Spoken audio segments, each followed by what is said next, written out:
Sa banal sakdal, napaka-makapangyarihang pangalan po ng ating nag-iisang Diyos na buhay, na walang iba kung hindi ang ating Panginoong Hesukristo. Kami po mula sa Iglesia ng Diyos kay Kristo Jesus, dito po sa Los Angeles, California, ay bumabate sa inyong lahat ng kapayapaan. Tayo po mga kapatid ay magpapasimula na. Awitin po natin ang bilang 18 sa atin pong mga himnaryo.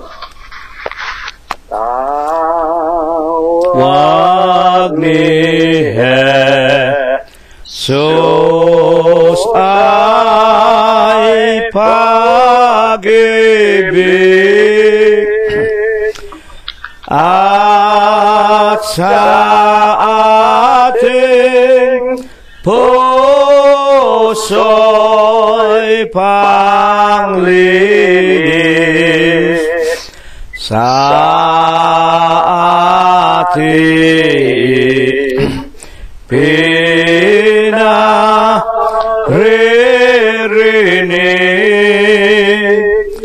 ang wikang lumapit, kaya't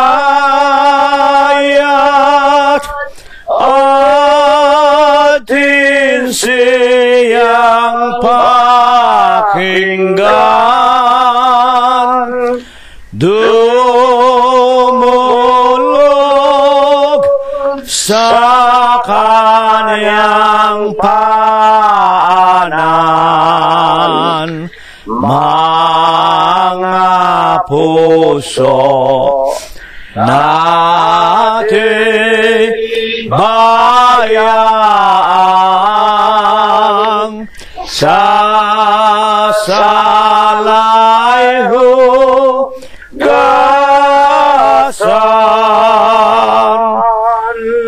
Siya'y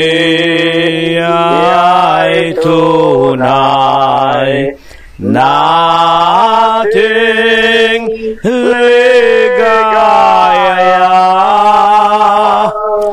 na nagdudulot ng giasa.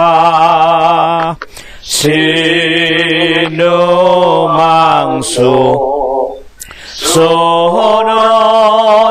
sa Kanya, kakamtay ginhawa, ya't atin siyang pakinggan. Dumulog sa kaniyang paanan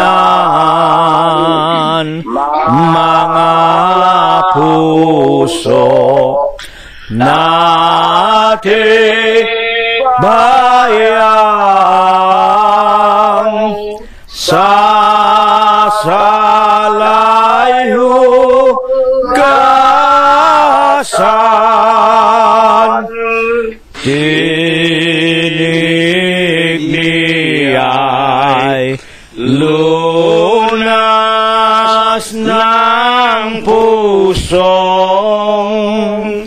may taglay na mga sipayo. Dinggin nating buong pagsuyo kay bathalang turo, kaya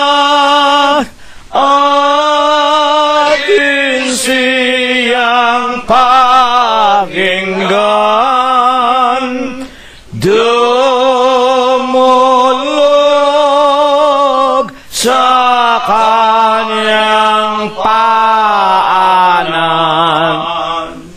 mga puso natin bayaan sasalay hugasan kung si Jesus ang iyong hanap,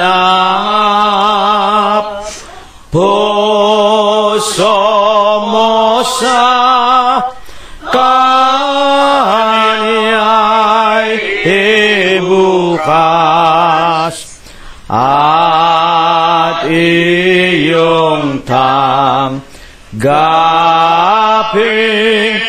may galak kaniyang tawag kaya't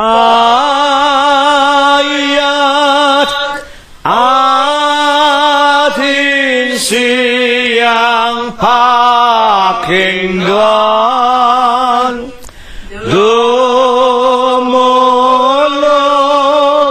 sa Kanyang paanan, mga puso natin bayaan sasalay hugasan.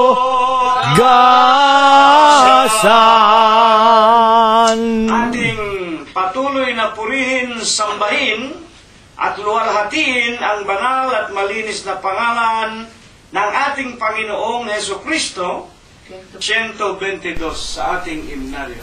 Sa Iglesia'y ibinigay ni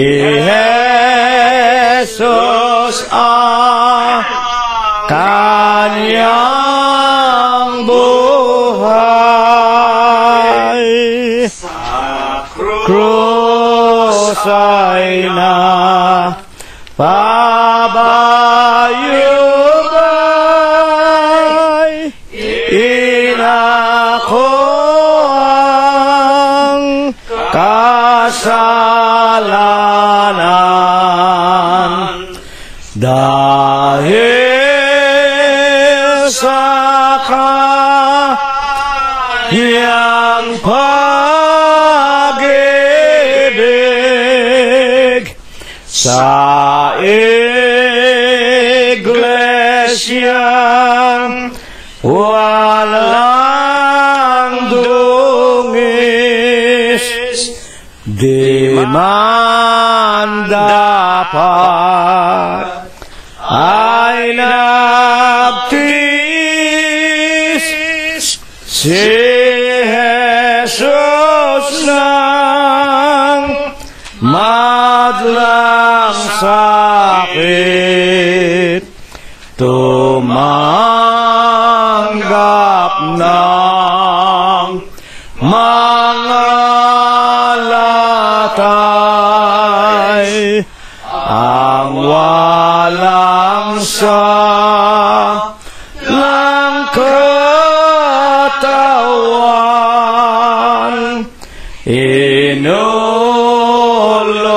ang tagiliran, Iglesyang siyang dahilan, dahil sa Kanyang pag-ibig. Sa Iglesyang walang dungis, di man dapat ay nagtiis si Jesus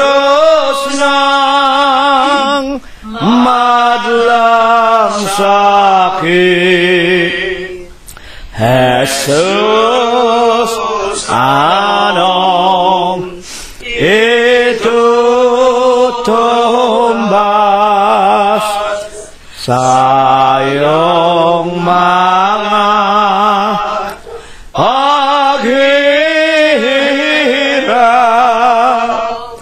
kundi ang mga pagtupad sa matuwid mong mga landas, dahil sa Kanyang pag-ibig sa iglesyang walang dungis, di man dapat ay nagtiis si Jesus ng madlang sakit. Ating patuloy na purihin, sambahin at luwalhatiin ang ating dakilang Diyos na ating Panginoong Hesukristo. Isang awit na lang, mga kapatid, 63 sa atin pong mga himnalyo. Ang Nampalatayang sakdal, ang sa Diyos ay atin ngang ilaan, pagkat ito ang kautusan. Sundin nating walang alinlangan, malapit na ang panahon, darating Panginoon, Panginoon, kaya't mananampalataya ngayon nang hindi magtamo ng linggatong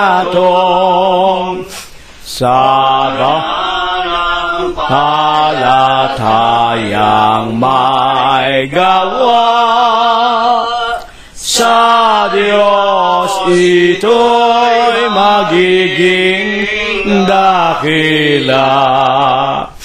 Ngunit kung sumasalang-sanga ay di magtatamo ng biyaya.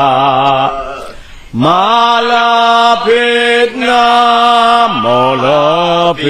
na ang panahon, darating ang Panginoon, Panginoon, kaya't manampalataya ngayon nang hindi magtamo ng linggatong sa bahay ng Diyos na ating Ama.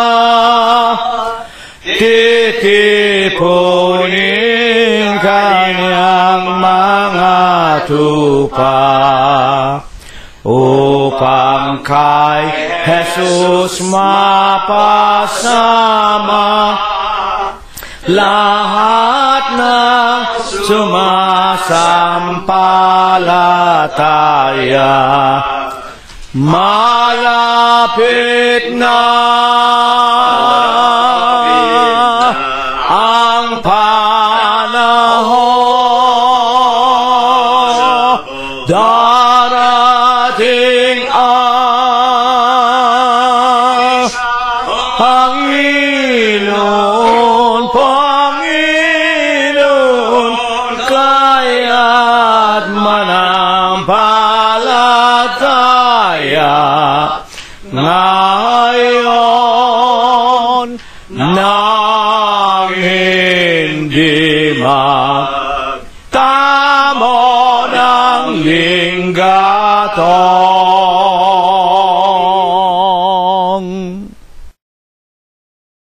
Sa pangalan po ng ating Panginoong Hesukristo, ako po ay bumabate sa inyong lahat ng kapayapaan. Purihin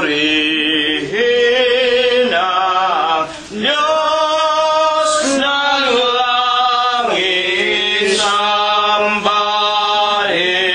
at awitan. Puso'y buksan at ihain, purihin Diyos, purihin.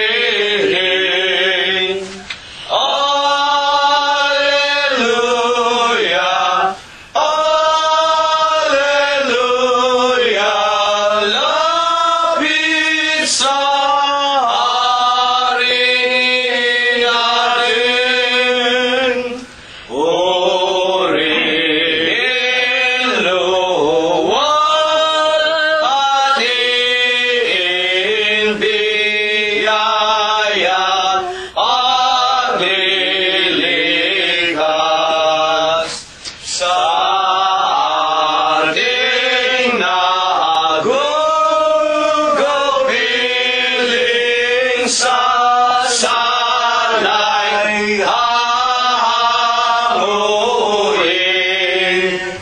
Alleluia, alleluia, gloria Patri Dei. Ang Diyos ay naghihintay, siya ay nauuhaw. Dulugin, dulugin natin, sambahin, dumalangin.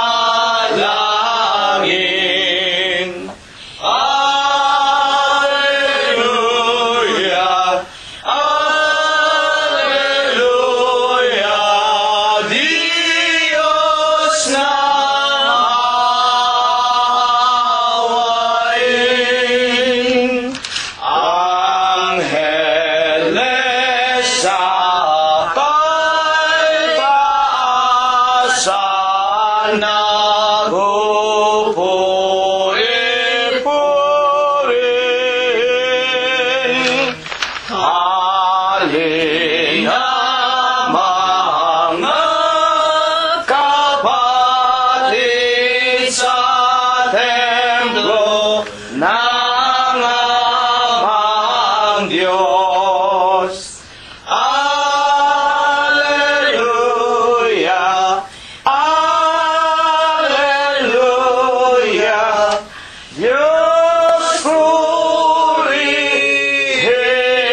purihin. Amen.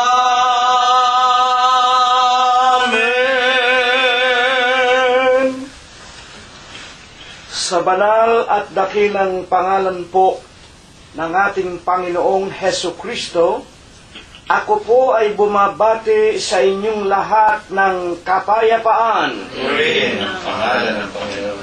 Purihin ninyo ang Panginoon, purihin ninyo ang Panginoon mula sa mga langit, purihin ninyo ang Diyos sa kanyang mga kaitaasan, Purihin ninyo siya, ninyong lahat niyang mga anghel.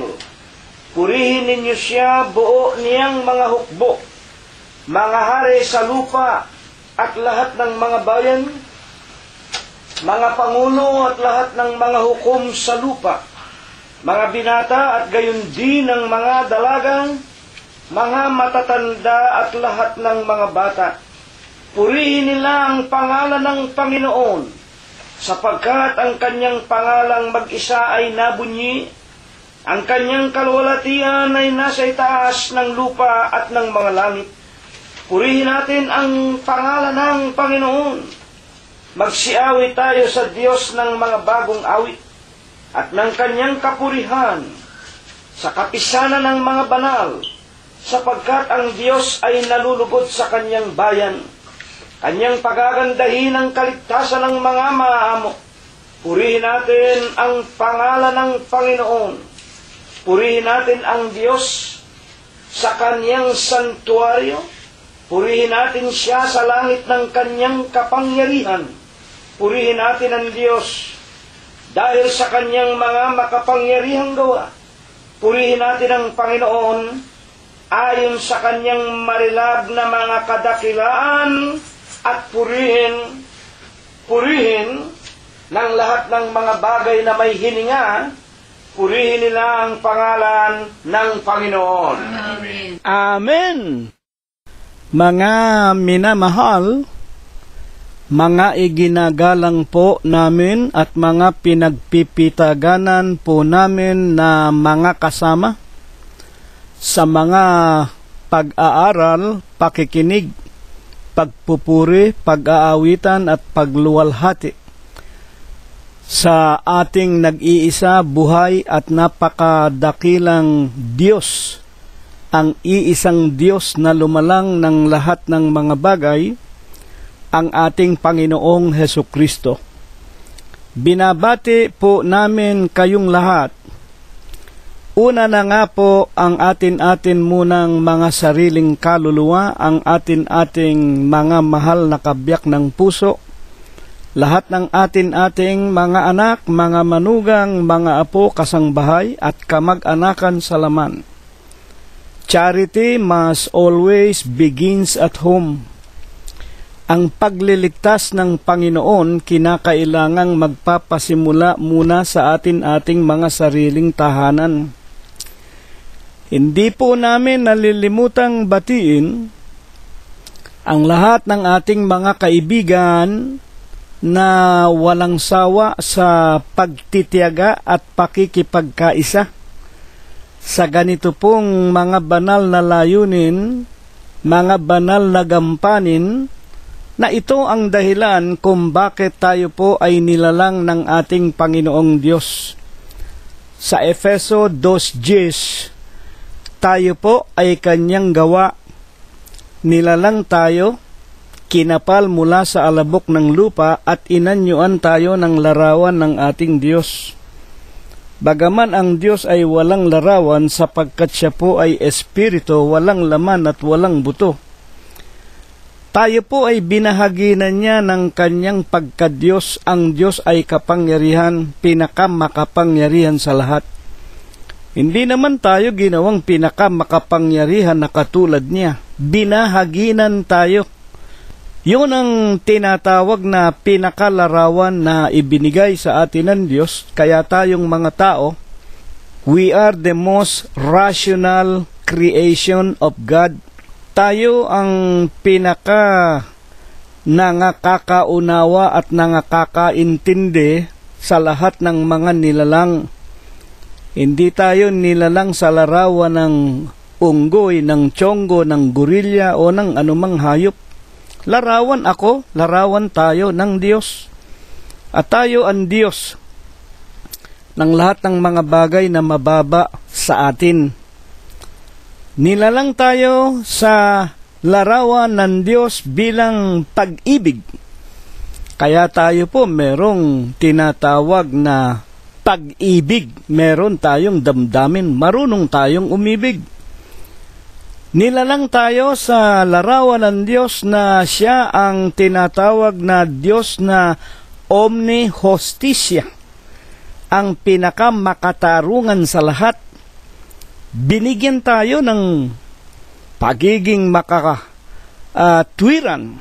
Kaya marunong tayo ng tinatawag na tumimbang kung alin ang tama, kung alin ang mali. Marunong tayong magbigay ng kapasyahan sapagkat binigyan tayo ng larawan ng Diyos bilang hostisya. At higit sa lahat, binigyan tayo ng kanyang larawan bilang omnisciente. Ang Diyos po ang pinakamarunong, binahaginan tayo. Binigyan tayo ng larawan niya na pinakamarunong, kaya tayo sa lahat ng nilalang ang pinakamarunong dito po sa lupa. Ito po ang mga 4 na atributos o kaangkinan ng Diyos. Ito po ang larawan na binabanggit ng Biblia at nilalang ng Diyos ang mga tao ayon sa kanyang larawan. Tayo nga po ang pinakamahalaga. Mahalaga tayo kaysa mga punong kahoy. Mahalaga tayo kaysa mga isda sa dagat, mga hayop, mga halaman. Kaya naman tayo ang pinangakuan ng Diyos na kung tayo po ay susunod sa kanyang mga utos, hindi tayo liliko sa pakaliwa at pakanan sa daan ng buhay. Diretso tayo hanggang ating mga kamatayan. Mateo 24:13, ang magtitiis hanggang wakas, sila ang maliligtas, sila ang magkakaroon ng buhay na walang hanggan. Kaya nga po ito ang tunay na dahilan. Efeso 2:10, tayo po ay kanyang gawa para lumakad sa lahat ng mabubuting gawa. Romanos 7:12, ang utos ng Diyos, banal, matuwid at mabuti. Ito ang mabubuting gawa na kailangan pong susundin at lalakaran natin hanggang ating kamatayan. Kung magtitiis tayo, gagampanan natin kung ano ang kanyang kalooban sa langit. Ito ang maghahari sa atin, ito ang susundin natin. Tiyak na tiyak po ang buhay na walang hanggan sa kanyang ikalawang pagparito.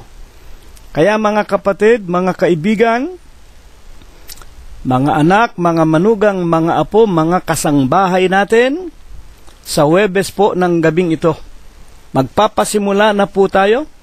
Kahit na tayo nag-iisa, dadalawa, tatatlo, kahit na ang ilan sa atin nasa Saudi Arabia, nasa China, nasa Inglaterra, nasa Canada, nasa Pilipinas, maging 3 o 2 o iisa tayo, huwag nating ikakahiya ang pangalan ng ating Panginoong Hesukristo.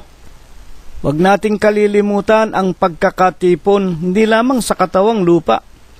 Kung malalayo nga tayo sa isa't isa, saan tayo magkakatipon? Ang ibig bang sabihin hindi na tayo nakapaglingkod sa Diyos? Hindi po.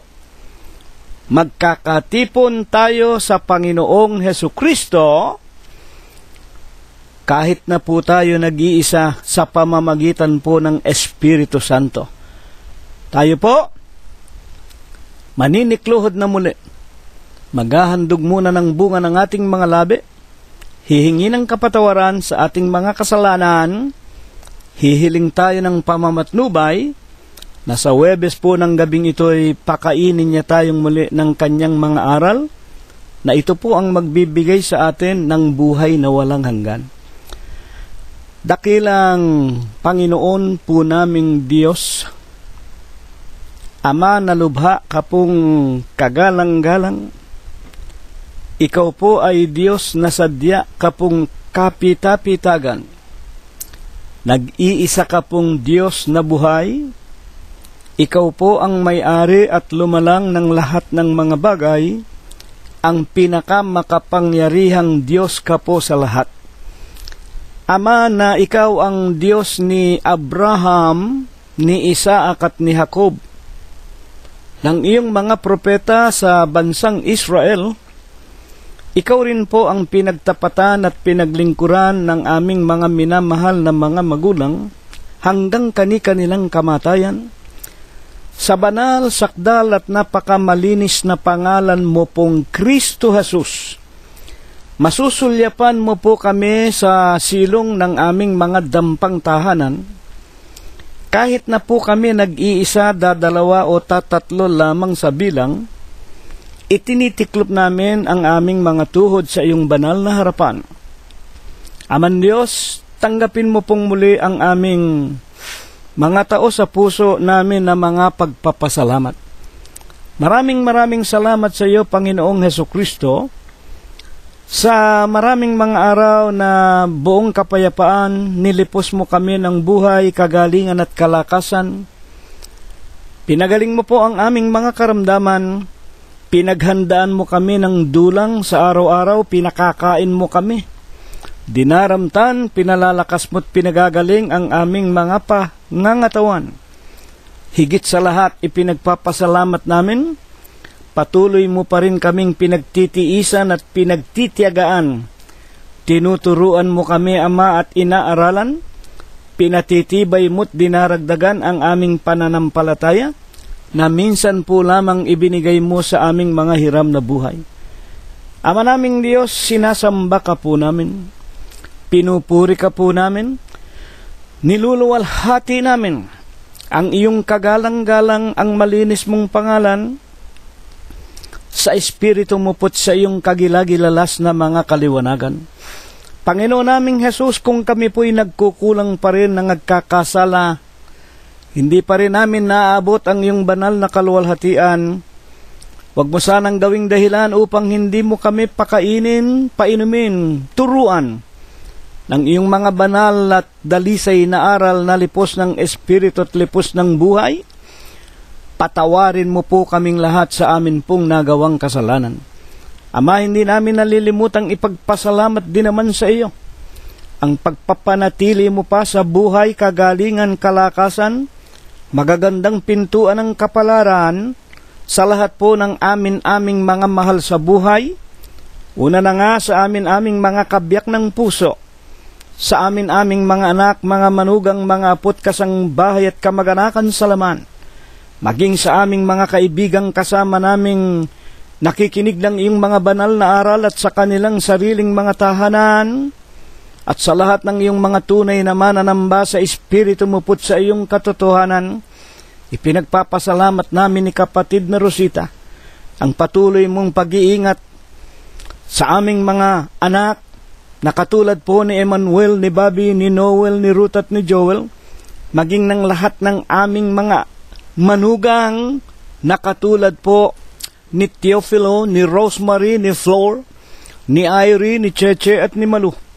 Gayon din ang mga kapatiran namin sa laman. Salamat na hindi mo pa rin sila binabawian ng hiram na buhay, pinalalakas mo pa rin pinagagaling, binibigyan ng kapayapaan sa araw-araw, katulad po ni Ekspektasyon, ni Prospero, ni Felicidad, Dolor, Eliezer at Neftali, ni Fe at ni Lolita, at gayon din naman, Panginoon, ang lahat ng aming mga apo, na katulad po ni JC, ni BJ, JR at John Matthew, ni Paul Noren at Sarah, ni Michael, Laika, Joshua, Rebecca at Kay, at ang karamihan po ng aming mga kamag-anakang nangalalayo sa amin sapagkat nangingibang bansa't nangingibang bayan, ipinagpapasalamat naming hindi mo pa rin silang lahat pinababayaan. Katulad po, Ama naming Diyos, ng mga pagpapalang patuloy mong ipinagkakaloob kay Prospero Jr., kay Chuchay, kay Pinky at kay Philip, kay Enrico, kay Abner, kay David at Daniel Valencia, kay Shannon at Analera, kay Veyan Guanson at sa kanyang buong sangbahayan, kay Jacob, gayon din, Ama naming Diyos, ipinagpapasalamat namin, patuloy mo pa rin dinaragdagan at buhay kagalingan si Lolita, si Susan, si Lenlen, si Jingjing, si Fe at Ador Aquino, Pido at Victoria Malangkes, si Rosemary, at gayon din po si Flor Bautista Gonzales. Maraming salamat na bagaman sila'y malalayo sa amin, dinirinig mo po ang aming mga pananalangin, na sila man po'y patuloy mong ingat at pagpalain, at kasama ang aming mga minamahal na mga kaibigang nakikinig ng iyong mga banal na aral na idinaragdag mo sa amin sa araw-araw. Sinasampalataya na namin na dinirinig mo rin ang aming mga panalangin patungkol sa kanilang lahat, na pagkapagpalain mo po at ingatan maging ang kanilang mga kabyak ng puso, mga anak, mga manugang, mga apo't mga mahal sa buhay. Gayon din po ang kanilang mga sangbahayan at mga ari-arian, na naway patuloy mo pong maipawalay sa mga sunog sa mga lindol, malalakas na ulan, mga baha at mga daluyong, mga digmaan, sa kamay ng pamahalaan sa mga magnanakaw, at sa mga masasamang mga taong naglipana na sa ibabaw nitong napakagulo at mandarayang sanglibutan. Amang banal, idinadalangin namin na naway dumating po ang iyong banal na kalooban, na sila pong lahat ay tawagin mo po at tipunin mo kasama namin sa loob ng iyong banal na iglesia. Dito po'y magkasama-sama kami, patuloy kaming pumurit sumamba sa iyo, at sa ikalawang pagparito mo po'y maging mapapalad kaming makapasok sa ipinangangako mong buhay na walang hanggan. Ama, maawat mahabag ka sa amin sa araw na ito at sa gabing ito. Turuan mo nawa kaming muli. Ikaw nawa ang tumindig sa aming kalagitnaan. Buksan mo po ang mata ng aming mga puso. Dagdagan mo po ang aming pananampalataya. Kasangkapanin mo po, Panginoon, ang iyong hamak at wala mong kabuluhang alipin. Bigyan mo nawa ng bisat kapangyarihan ng kanyang tinig. At habang kami tumatanggap ng iyong mga banal na aral, hihipuin mo po ang aming mga lupang pangangatawan. Pagagalingin mo po ang mga pinasapitan mo sa amin ng sari-saring karamdaman, at bibigyan mo ring kalutasan ang sinusubok mo sa pagpaparanas ng iba't ibang mga suliranin sa pang-araw-araw na pamumuhay. Gagabayan mo po silang lahat at papatnubayan, at ang marami na sa aming patuloy ng tumatanda't ng hihina. Una na nga ang iyong alipin, gayon din si kapatid na Rosita na aking kabiyak, si kapatid na Prospero at Glenda, si kapatid na Concepcion, si Floro, Robert at Mercedita, si Olivia at si Mirna, si kapatid na Rogelio Gonzales at si kapatid na Expectacion Valencia. Mahabag ka sa amin, Panginoon, naway dagdagan mo pa po kami ng maraming mga araw at ng maraming mga taon na aming magugul sa paglilingkod sa iyo ng buong puso, ng aming buong isip at ng aming mga buong buhay. Ama manal, lubos kaming umaasa, sumasampalataya sa Huwebes ng gabing ito. Hindi mo po iuurong ang iyong mapagpalang kamay sa amin. Ikaw ang nagbigay sa amin ng pananampalataya. Sa sanglibutang ito'y marami kaming mga kapighatian, ngunit laksa namin ang aming loob. Daraigin mo ang sanglibutan at ang anumang mga bagay na aming hihilingin sa iyong banal at malinis na pangalang Kristo Jesus. Ito po ang iyong diringgin sa langit. Ito po ang iyong gagawin sa amin. Ito po'y hinihiling namin sa pangalan mo pong Diyos Kristo Jesus, magmula po ngayon, magpakailanman. Amen. Ngayon po ay atin ang ihanda, italaga ang ating mga pakikinig. Hawakan na rin po natin ang ating mga Biblia sa ating mga tahanan, at tayo po ay haharap na sa ating Panginoong Hesukristo upang tayo po ay makinig ng kanyang mga banal na aralin. Ang banal na aralin po na inihanda ng Panginoong Hesus sa kanyang kaharian sa langit, na ibig nating mapakinggan o ibig niya na ating pakinggan at kapulutan ng mga banal na aral, mula po sa unang aklat ng Korinto, sa kanya pong kapitulo 13 at ang bersikulo ay 11. Nang ako ay bata pa, nagsasalita ako na gaya ng bata. Nagdaramdam ako na gaya ng bata. Nag-iisip ako gaya ng bata. Ngayon, maganap ang aking pagkatao, ay iniwanan ko na ang mga bagay ng pagkabata. Dito po sa ating paksa, isa pong bagong aralin na ibig ng Panginoong Hesus na kuhanan natin ng aral. At dito po ang nagsasalita, wala pong iba kung hindi ang apostol sa kahintilan, ang Apostol Pablo. Ang wika ni Apostol Pablo, nang siya raw ay bata pa, meron bang tao na hindi dumanas sa pagkabata? Lahat po ng tao, sa kanyang pagsilang, una-una nga pong nagiging bahagi ng buhay natin yung pagiging bata. At kapag mga bata pa, ang ibig po lamang sabihin mga inosente, walang kamwangan, walang kaalaman tungkol sa lahat ng mga bagay dito sa lupa.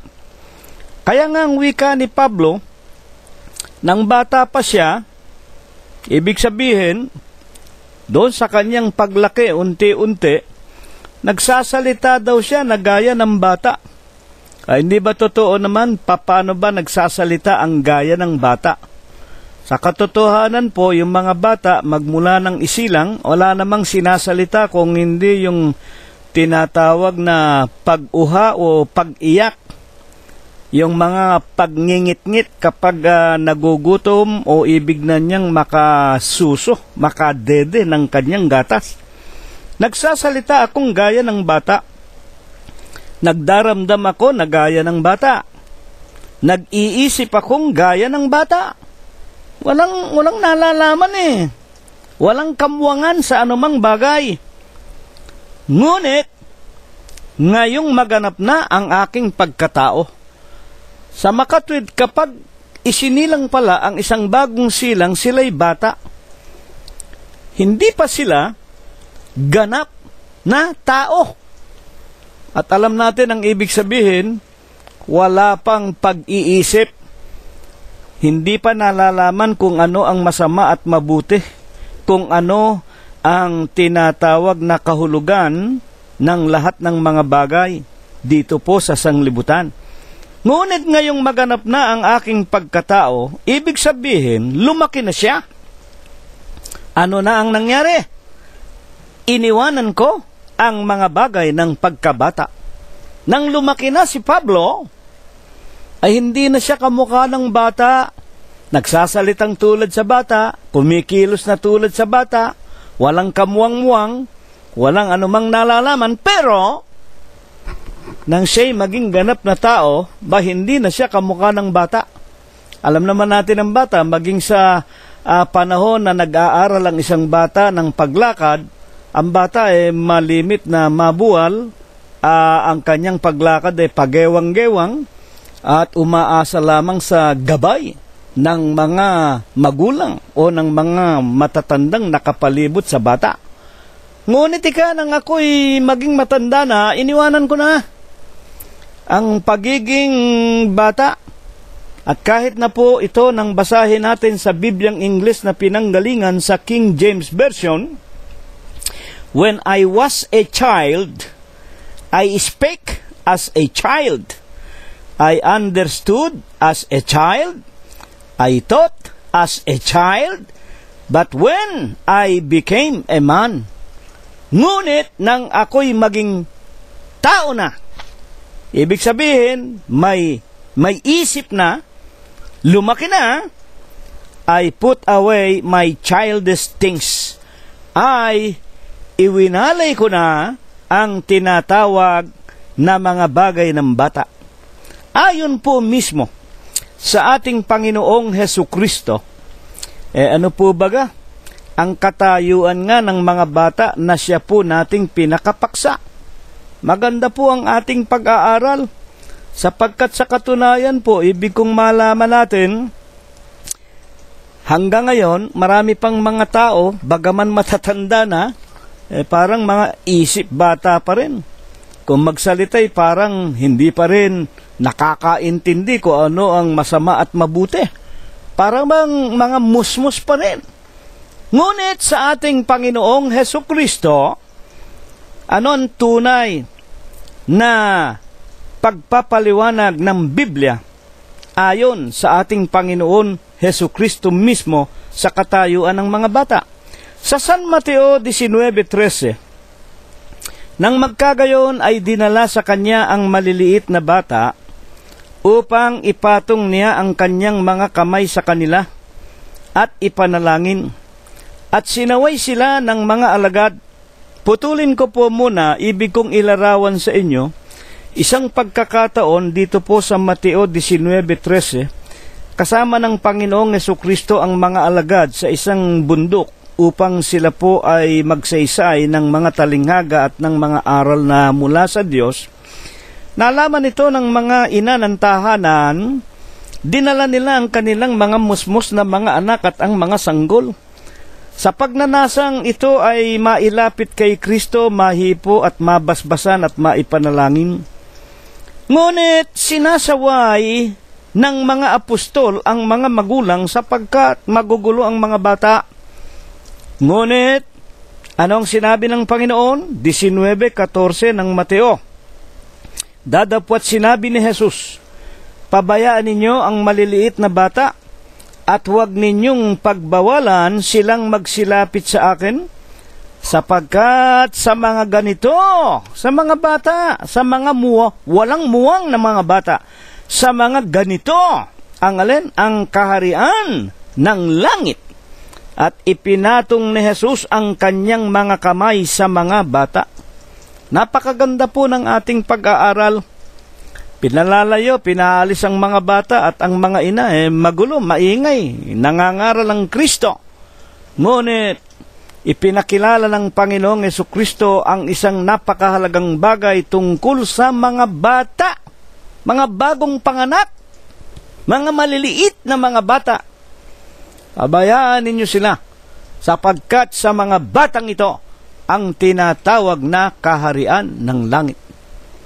Marami hanggang ngayon hindi pa nakakaintindi ng ganito pong salita ng Panginoon. Pero ngayon sa atin, sa Huwebes ng gabing ito, sa atin, una na nga sa Iglesia ng Diyos kay Kristo Jesus, ipinaliliwanag yung batang maliliit para sa kanila ang kaharian ng langit. Ngayon, meron pa po baga tayong mababasa sa banal na kasulatan na lubos na nagpapatotoo sa kadalisayan ng sinasabi ng Panginoong Hesukristo sa Mateo 19:13, sa mga batang ganito ang kaharian ng langit? 18:1 po naman ng Mateo, itaas po natin ng kaunti. Nang oras na yaon ay nagsilapit ang mga alagad kay Jesus na nangagsasabi, nangagtatanong, sino nga baga ang pinakadakila sa kaharian ng langit? Ito pa, isang pagkakataon. Lumapit ang mga alagad sa Panginoong Hesukristo at nagtanong, Panginoon, sino ang pinakadakila sa langit? Hindi ba napakagandang tanong na ito? Talaga namang maski ako, marahil ko ako'y naroon, at ibig kong malaman, Panginoon, doon sa kaharian mo sa langit na pinanggalingan mo, sino ang pinakadakila doon? Sa katotohanan, wala nang dadakila sa Diyos, sa Kanya mismo. Siyempre, siya ang pinakahead sa langit, mga magulang sa lupa at sa ilalim ng lupa. Ngunit, ang mga alagad ay nag-uurirat at nag-uusisa na tila baga sinasabing maliban sa Diyos na pinakadakila sa langit. Sino ang susunod na pinakadakila?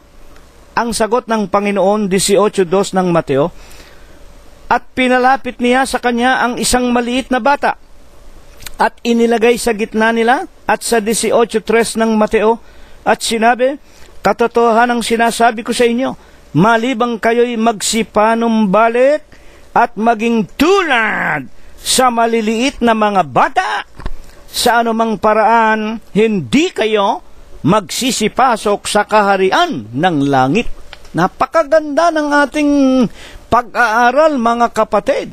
Maliban po sa Diyos na lumalang ng lahat ng mga bagay, tandaan ninyo, wala nang pinakadakila pa maliban sa Diyos. kung hindi ang mga batang maliliit. Tiyak na tiyak yan. Mga iginagalang na mga tagapakinig, ito po'y salita ng Panginoong Jesucristo. Sa San Mateo, ang wika ng Panginoon, masisira ang langit, masisira ang lupa, ang aking mga salita ay hindi masisira. Kailanman hindi magsisinungaling ang Panginoong Jesucristo. Bakit po baga naman? Ibinangon nga sa atin ng Diyos sa Huwebes po ng gabing ito, Oktubre 30, 2014, itong ating paksa tungkol sa mga bata. Unang Korinto 2:5. Siyempre, ang lahat ng bagay ay bunga ng dahilan. Ibabangon ba sa atin ito ng Panginoon, itong paksang ito tungkol sa kalagayan ng isang bata kung walang dahilan? Ano ang dahilan? 2:5, Unang Korinto. Upang ang inyong pananampalataya ay huwag masalig sa karunungan ng mga tao, kung hindi sa kapangyarihan ng Diyos. Ibinabangon po ito, may dahilan. Ano ang dahilan? Para tayo ang pananampalataya masalig sa kapangyarihan ng Diyos at hindi sa tinatawag na karunungan ng mga tao o mga aral ng mga tao. Bakit nga po baga? Meron po bagang mga kadahilanan? Meron po bagang mga taong nangangaral ng taliwas dito sa paksa natin na ang mga bata bukod sa Diyos sila ang pinakadakila sa langit? Buksan po natin mga kapatid. Ito po ang dahilan na huwag mga kinig. Tito 1:14. Na huwag mga kinig sa mga katha ng mga Hudyo at mga utos ng mga tao na nagsisisinsay sa katotohanan. Ano po ang dahilan? Para wag tayong masalig sa aral, katha ng mga Hudyo, ng mga tao na kasinungalingan, sinsay sa katotohanan. Bakit? Meron bang nangangaral? Mga magulang at mga kapatid tungkol sa mga batang maliliit na ngayon lamang binuksan sa atin ng Panginoon na para sa mga batang ito ang kaharian ng langit? Na kung liliwanagin lang itong mga batang ito kung sila po'y mamamatay, wag na wang mangyari. Kung merong mga nakikinig na may mga anak na bata, magkaroon ng mabigat na karamdaman, mamatay, magkasakit, o madisgrasya kaya sa iba't ibang paraan, wag na wang mangyari. Pero tinitiyak sa atin ng Panginoon, yung mga batang yawan na namatay na mga bata, sila po nakakatiyak. Doon sila sa tinatawag na kaharian ng Diyos. Papasok sila sa kaharian ng langit. Meron nga baga na nangangaral ng mga utos, aral ng mga tao na kasinungalingan? Meron po. Nalalaman po natin, wag naman kayong magagalit mga kapatid at mga magulang. Una lang nga yung simbahang kinagisnan. At ang maraming mga protestante na hanggang ngayon nagtuturo na ang mga bata raw, alam po ninyo, yung mga protestante talagang anak yan ng simbahang katoliko Yung mga protestante, tignan ninyo ang mga simbahan nila, ipapuputol ko ang daliri ko. Kapag nakakita kayo ng templo, katedral, simbahan ng mga protestante na walang krus, na pagpapatunay lamang na sila nga talaga ang anak ng dakilang Babylonia. At sila po ang tinutukoy sa Apokalipsis na sila ang anak ng dakilang Babylonia na tinatawag na ina ng lahat ng patutot o masasamang iglesia sa balat ng lupa. Kaya po yung mga aral nila, katulad din ng mga Katoliko. Kaya sila nagbibinyag din ng mga bata. Ang kanilang itinuturo, pag ang mga bata raw ay namatay, magiging tiyanak daw. Kapag hindi raw nabautismuhan, katotohanan po, hindi naman dapat bautismuhan ang mga bata. Kung mamatay po ang mga bata, kasasabi lang ng Panginoong Jesucristo, yan po nakakatiyak sa langit yan. mga ginagalang ng mga magulang. Pero itong mga papa sa Roma, itong mga papa, itong mga pare, itong mga simbahang kinagisnan at mga anak nila na mga protestante, gayon din hanggang ngayon, mga kapatid, ayaw nilang ituro ang katotohanan. Ano ang katotohanan? Na ang mga bata po ay walang kasalanan. Pag namatay, ito'y nakakatiyak sa kaharian ng Diyos. Buksan ninyo ang inyong Ezekiel 18:20. Ang wika at isinasaad ng banal na kasulatan, mga kapatid, ang kasalanan ng ama, hindi mamanahin ng mga anak. Ang kasalanan ng mga anak, hindi mamanahin ng mga ama. Ang nagkasala, siyang parurusahan. At kailanman, hindi po magkakaroon ng kasalanan ng bata. Bakit? Wala nga pong kamwangan. Walang nalalamang masama. Hindi pa nakapagsalita ng masama. Hindi pa nakarinig o nakagawa ng anumang kasamaan. Bakit? Bata, inosente. Samantalang kayo naman mga pari kayo at mga protestanting mga relihiyon kayo. Ano ang mga utos at mga aral ninyo, mga kapatid? Sinsay sa katotohanan. Kasinungalingan. At kung kasinungalingan, sino ang pinaka-ama ninyo? Sino ang talagang tunay ninyong papa o pinaka-leader ng inyong relihiyon? San Juan 8:44, kayo sa inyong amang diablo. Ang ibig ng inyong ama, ang nais ninyong gawin, siya ay mamamatay tao, siya ay sinungaling at ama ng lahat ng sinungaling. Kung kasinungalingan ang itinuturo ninyo, sino ang inyong pinaka-pinuno? Sino ang pinaka-leader ninyo? Yung tatay ninyo, sino? Ang diablo. Sinungaling at mamamatay ng kaluluwa ng tao. Kaya nga sa unang Timoteo 4:1-3, malimit ninyong mapakinggan. Sa huling araw, marami ang magsisitalikod sa pananampalataya at mga huhumaling sa tinatawag na mga mapanghikayat na mga aral, utos ng mga tao at ng mga demonyo. Ayan, nakikita ninyo, ituloy ninyo, unang Timoteo 4:1-3. Paano makikilala? Ipinagbabawal ng mga iglesyang iyan. Alin? Ang pag-aasawa. Sino ang nagbabawal ng pag-aasawa sa kanilang mangangaral? Ang simbahang Katoliko. At ang ilang mga reliyong protestante, mga kapatid at mga magulang, at ang ibang hindi namang Kristiyano na nagsasabing bawal daw sa kanilang mga saserdote ang magkaroon ng asawa. At ano pa ang ikakikilala sa mga iglesyang sinungaling na ang leader nila si Satanas? Mga kapatid, kayo naman ang magbasa.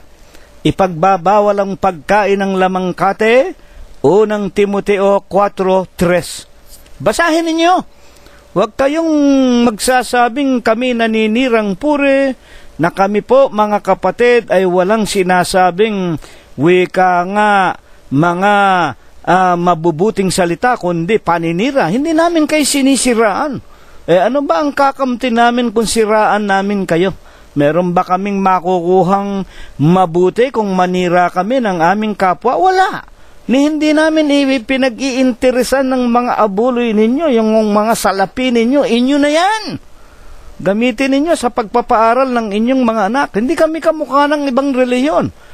Mga kapatid, abuloy dito, abuloy dyan.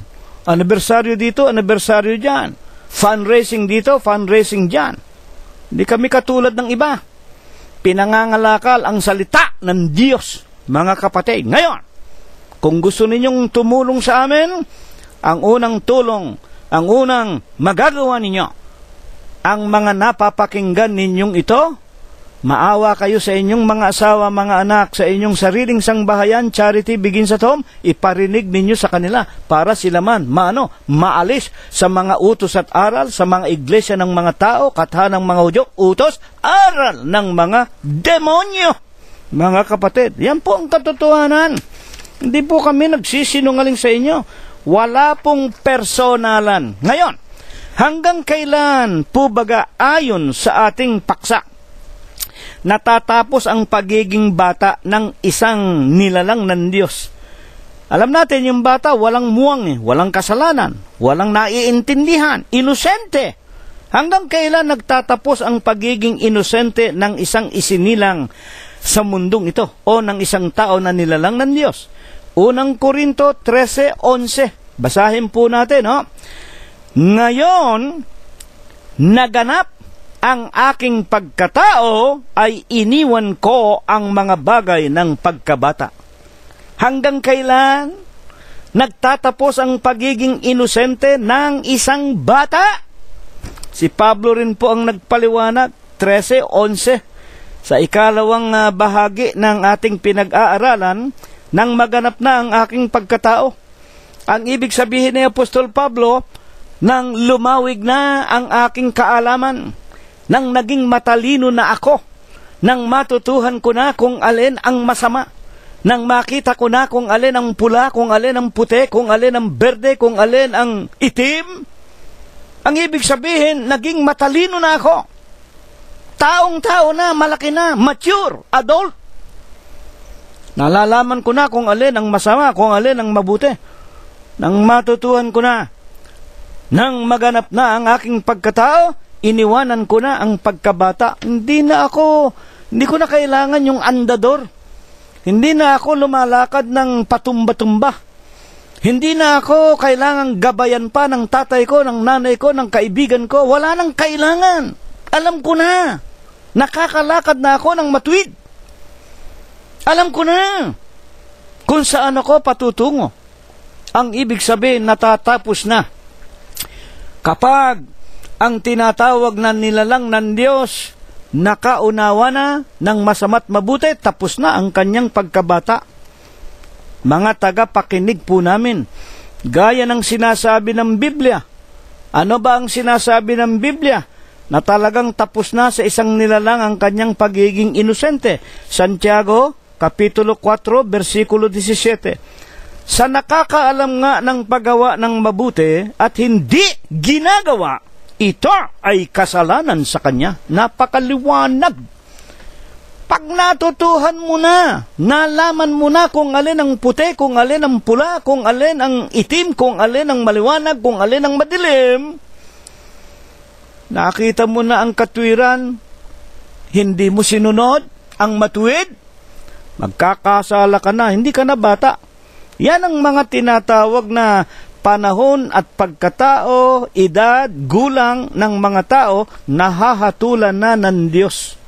Sa sandaling matutuhan na ng isang lumalaking bata ang lahat ng tinatawag na mga bagay sa mundo, una na nga ang katwiran at ang kalikuan, diyan na magpapasimula ng tao ay gumagawa na ng kanyang kapalaran.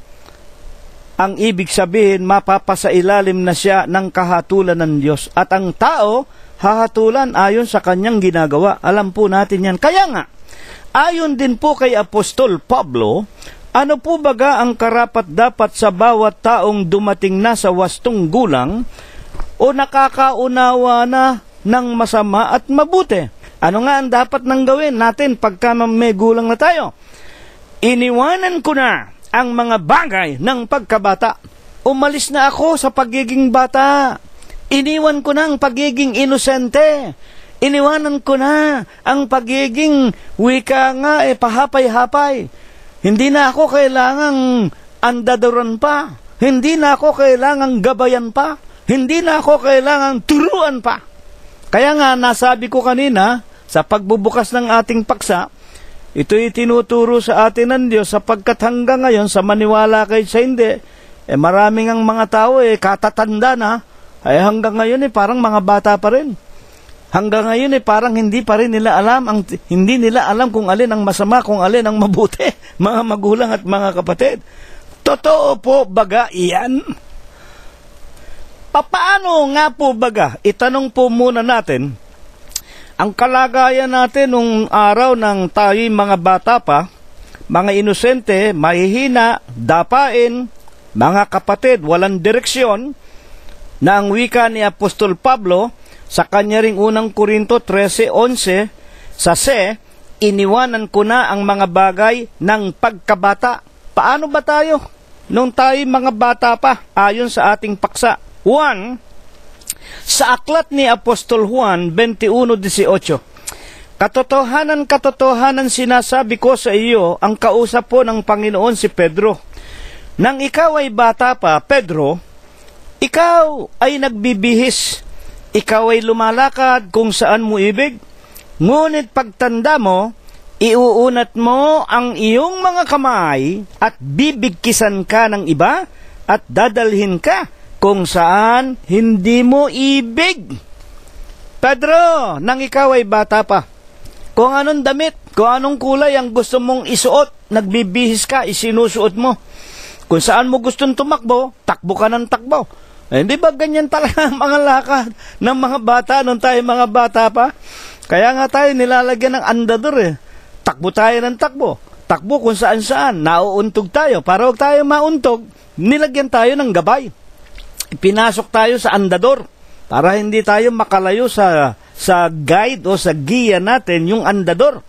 At anumang gusto natin, umiiyak pa tayo pag hindi na ibigay ng ating mga magulang. Ngunit, ang wika ng Panginoong Hesus, Pedro, nang ikaw ay matanda na, iuunat mo ang iyong mga kamay, bibihisan ka ng iba, dadalhin ka kung saan hindi mo ibig. Ang ibig sabihin, ang tumatanda, bagaman nagkaisip na, alam na niya ang masama at alam na niya ang mabuti, mga kapatid, merong isang kamay. Nalalaman natin ang tinutukoy dito, mga kapatid. Merong kamay na kailangan doon tayo magpasakop at kailangan tanggapin natin kung ano ang gusto niyang ibihis sa atin. Hindi na tayo mamimili. Hindi na tayo, wika nga, tulad ng mga bata na kung anong gusto mong kulay, kung anong gusto mong isuot, kung anong gusto mong ibigay sa'yo, yun ang masusunod. Hindi, mga kapatid, nang ikaw ay matanda na, nang nagkaisip ka na, merong kamay na makapangyarihang hahawak sa iyo. Bibihisan ka ng mga bagay na ayaw mong ibihis sa iyo at dadalhin ka kung saan hindi mo ibig. Na kung liliwanagin lamang ang tinatawag na mga nilalang ng Diyos, tayong mga tao, mga kapatid at mga magulang, pag nagkaroon na tayo ng pag-iisip, tayo po magpapailalim sa isang makapangyarihang kamay at siya na ang ating susundin. Kaya nga nanturuan tayo sa pananalangin ng ating Panginoong Jesucristo. Alam ninyo ang panalangin, no? Naiintindihan natin yan. Ama namin na nasa langit ka, sambahin ang pangalan mo, sundin ang kalooban mo, kung paano sa langit ito ang maghari sa amin sa lupa. Yun ang sinasabi dito ni Apostol Pablo o ng ating Panginoong Jesucristo kay Apostol Pedro sa San Juan 21:18, katotohanan sinasabi ko sa iyo, nang ikaw ay bata pa, nagbibihis ka at ikaw ay lumalakad kung saan mo ibig, yung ibig mong gusto mong gawin. Ngunit, pagtanda mo, nang iiwanan mo na yung iyong sariling kalooban, iuunat mo na ang iyong mga kamay, bibigkisan ka, bibihisan ka ng iba, dadalhin ka kung saan hindi mo ibig. Ano nga po baga lamang ang banal na aral o mensahe sa atin ng Diyos sa paksa po nating ito? Ipagpatuloy po natin. Ano ba talaga ang pinaka-mensahe ng Diyos tungkol dito sa ating paksa? San Juan din po 21:18 at 19. Katotohanan sinasabi ko sa iyo, uulitin ko po, nang ikaw ay bata pa, Pedro, nagbibihis ka, ikaw ay lumalakad kung saan mo ibig. Ngunit pagtanda mo, iuunat mo ang iyong mga kamay at bibigkisan ka ng iba at dadalhin ka kung saan hindi mo ibig. Iniwanan mo na ang pagkabata. Mga kapatid, pagkat ikaw ay matanda na. Pero ang isang bagay na ibig ituro dito, sa pagtanda mo, sa pagkaalam mo ng masama't matuwid, merong isang makapangyarihang kamay na siya naman ang dapat mong kilalanin, nagagabay sa iyo, papatnubay sa iyo, dadalhin ka kung saan hindi mo ibig. 21:19, bakit? Ito nga'y sinalita ni Jesus kay Pedro na ipinaalam kung sa anong kamatayan ang ikaluluwalhati niya sa Diyos. At pagkasalita niya ito, sinabi niya kay Pedro, Pedro, sumunod ka sa akin. Ayan. Alin yung kamay na yon? Yung sinasabing pagtumanda ng tao. Hindi na siya inosente, hindi na siya mangmang. Hindi na niya kailangan ng gabay. Pero merong isang kamay na gagabay sa kanya, at ito ang ibig ng Diyos. Yung kamay na yon, yun ang susundin natin. Yung kamay na yon, yun ang ibig ng Diyos na lagi nating wika nga kikilalaning patnubay, gabay natin sapagkat ito ang ibig ng Diyos. Kung paano natin dapat gugulin ang ating katandaan o ang ating pagiging ganap na tao sa lupa, ang pagsunod sa dakilang kamay na yon, walang iba kung di ang kamay ng ating Panginoon Diyos. Kaya nga ang wika ng Panginoong Jesucristo, Pedro, sumunod ka sa akin. At sa San Juan 12:26, ang ibig lamang liwanagin kung ang sinuman ay nais na maglingkod sa akin at maging lingkod ko, sumunod sa akin kung saan ako naroroon, doon naman doroon ang lingkod ko. Sa makatwid, ang isang bata, kapag malaki na, iniwanan na ang pagiging inosente.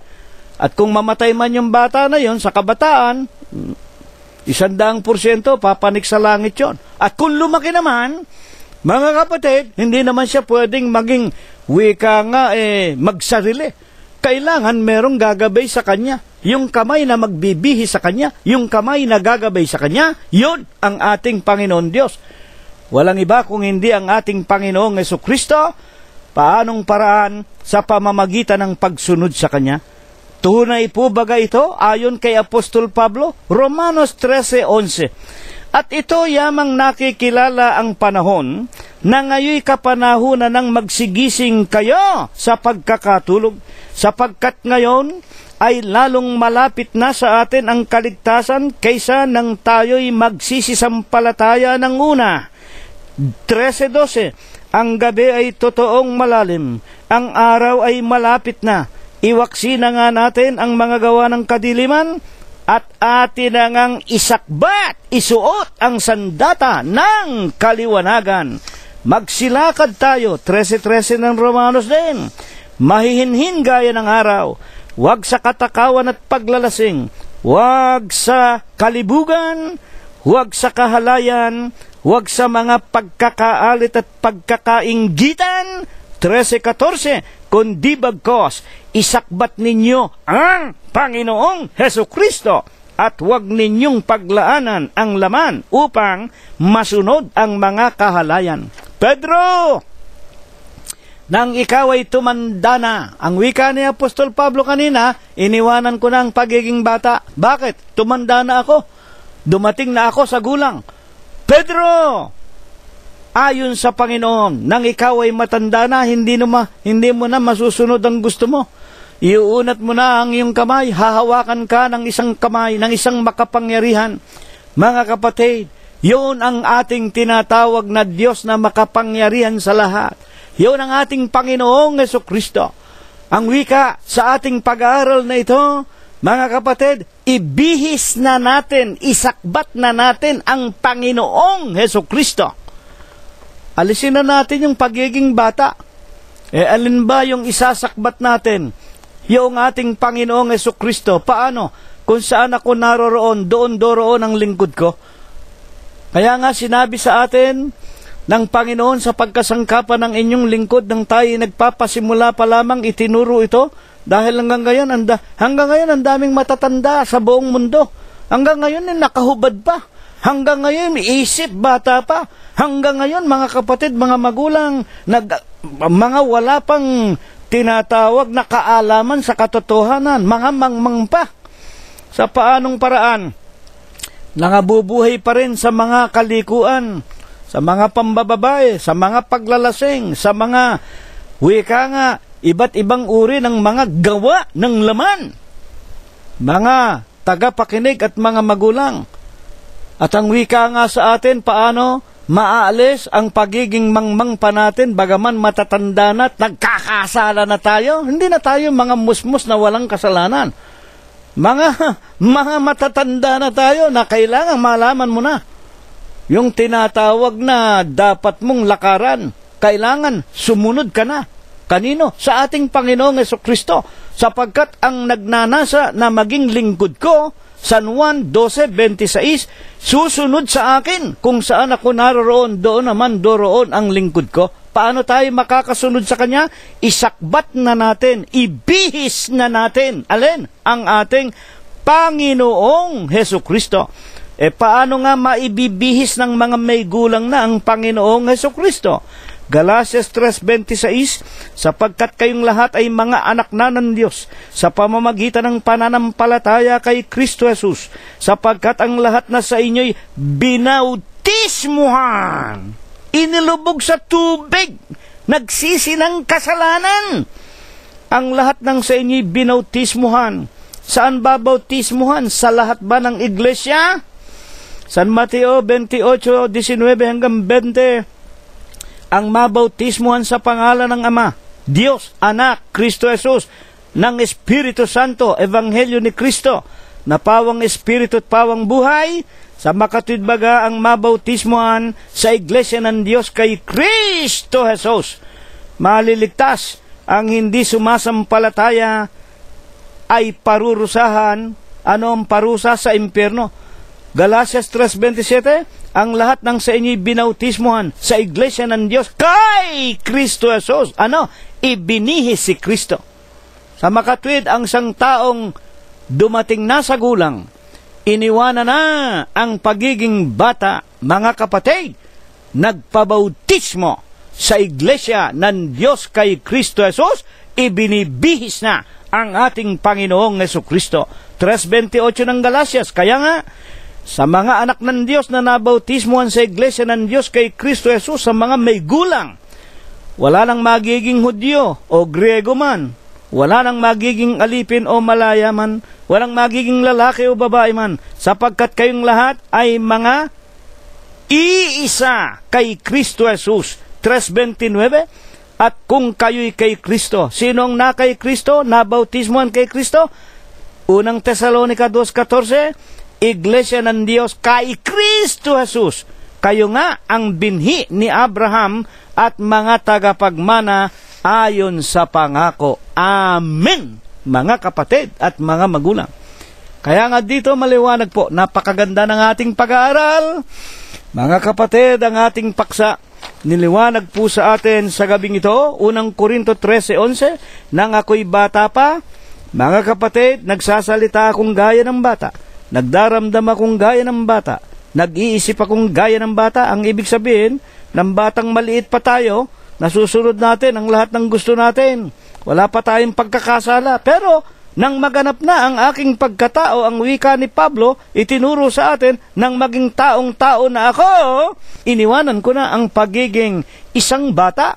Nagkaroon ako ng pag-iisip, nakilala ko ng may isang makapangyarihang kamay ng Diyos, na sa Kanya na ako susunod, sa Kanya na ako magpapailalim, susunod ako sa Kanya. Nasaan siya? Ang ating Panginoong Jesucristong nagsasabi, Juan 12:26, kung ang sino man ay nais maglingkod sa akin, sumunod sa akin. Kung saan ako naroon, doon doroon ang lingkod ko. Isuot ninyo ang Panginoong Jesucristo. Ang wika ni Apostol Pablo, magpabautismo tayo sa pangalan ng Ama, Anak at Espiritu Santo sa Iglesia ng Diyos kay Kristo Jesus, sapagkat siya ang Panginoong Jesucristo, ang obispo natin dito, ang pastor natin, siya ang ulo ng katawan sa makatwidbagay ng Iglesia. Ang Iglesia ng Diyos kay Kristo Jesus, kinaroroonan ng katubusan, kapatawaran ng ating mga kasalanan. Kolosos 1:14, ito nawa ang ipagpala, ito nawa ang ibasbas sa atin ng Diyos, magmula ngayon at magpakaikailanman. Amen. At ngayon ay tanggapin po nating muli ang walang hanggang pag-ibig, walang hanggang pagbibiyaya, pakikipisan, kaaliwan, pamamatnubay at kagalingan ng Kanyang banal na Espiritu. Ito nawa ang Kanyang ipagkaloob sa atin, sa ating mga sariling sangbahayan, sa lahat ng ating mga kaibigan, sa loob at labas ng ating mga tahanan at sa buong kalaganapan ng Iglesia ng Diyos kay Kristo Jesus, magmula ngayon, magpakai kailanman. Amen.